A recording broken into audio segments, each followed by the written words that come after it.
चंद्रशेखर आजाद से ट्यूशन लेंगे आकाश आनंद। रीलॉन्चिंग में भाषण से पहले ही कर दी मिस्टेक। भीड़ की फोटो डालने से भी घबरा रहे समर्थक। बहन जी की नकल करने के चक्कर में आकाश आनंद ने अपनी रीलॉन्चिंग में इतना बड़ा ब्लंडर कर दिया कि उनकी कुर्सी दोबारा जा सकती है, जिसके बाद लोग कहने लगे हैं कि अगर दिक्कत आ रही है तो आकाश आनंद चंद्रशेखर आजाद से ट्यूशन ले सकते हैं। अगले कुछ मिनटों में हम आपको आकाश आनंद की रैली का वो सच दिखाने जा रहे हैं जो कोई न्यूज चैनल वाला या उनका समर्थक नहीं दिखा पाया, क्योंकि हाथरस में आकाश आनंद को रिलॉन्च करने का प्लान महीनों से बनाया जा रहा था और उन्हें बाकियों से बड़ा दिखाने के लिए उनके सियासी सलाहकारों ने क्या किया, मंच पर बाकी नेताओं से इतनी बड़ी कुर्सी लगवा दी जिसमें बैठकर आकाश आनंद किसी प्रिंस की तरह लग रहे थे। अब कुछ लोग कहेंगे कि वो बसपा के राजकुमार ही तो हैं, लेकिन सवाल ये नहीं है। सवाल ये है कि आपको उस देश की राजनीति में रिलॉन्च किया गया है जहां नेता की एक एक चीज पर नजर रखी जाती है। लाखों करोड़ों की गाड़ी में बैठने वाला नेता भी मामूली खादी का कुर्ता ही पहनता है, लेकिन पता नहीं किसने आकाश आनंद के लिए इतनी बड़ी कुर्सी का चयन किया होगा। चयन तो छोड़िए, बड़ी बात यह है कि आकाश आनंद ने उस पर बैठने से इनकार भी नहीं किया। अब आप बताइए कि मंच पर बैठे बाकी नेता या नीचे बैठी जनता कैसा महसूस कर रही होगी, क्योंकि आपकी सादगी और दूसरों को नीचा न दिखाने की आदत ही आपको बड़ा बनाती है। कैसे, आपको समझाते हैं।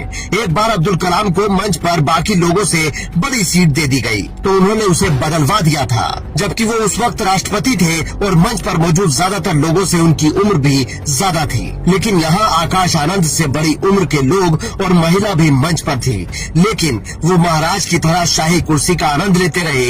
एक और उदाहरण आपको देते हैं। कुछ दिन पहले बुलंदशहर के छोटे से गांव में चंद्रशेखर आजाद एक लाइब्रेरी का उद्घाटन करने गए थे। वहां कुछ बच्चियों ने प्रस्तुति दी तो उनके लिए चंद्रशेखर आजाद ने अपनी कुर्सी छोड़ दी और खुद मंच पर ही नीचे बैठ गए। लोग कहते हैं कि इसमें कोई बड़ी बात नहीं है, लेकिन जो पार्टी बराबरी की लड़ाई लड़ने का दावा करती है उसके लिए ये बड़ी बात होनी चाहिए। हालांकि अगर छोटी मोटी गलतियों को छोड़ दिया जाए तो आकाश आनंद ने यहाँ सधा हुआ भाषण दिया। यूपी की बीजेपी सरकार को घेरा तो अखिलेश यादव और राहुल गांधी को नाम लेकर अंकल कह डाला। सपा के राष्ट्रीय अध्यक्ष आदरणीय अखिलेश अंकल जी की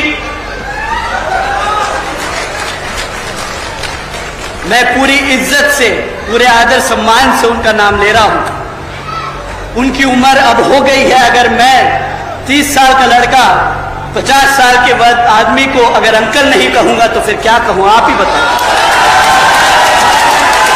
बसपा के कुछ लोग और कई मीडिया वाले कह रहे हैं कि आकाश आनंद को सुनने के लिए जन सैलाब उमड़ा, लेकिन उसका फोटो वीडियो कोई नहीं दिखा रहा है। उनका ऑफिशियल लाइव जो आया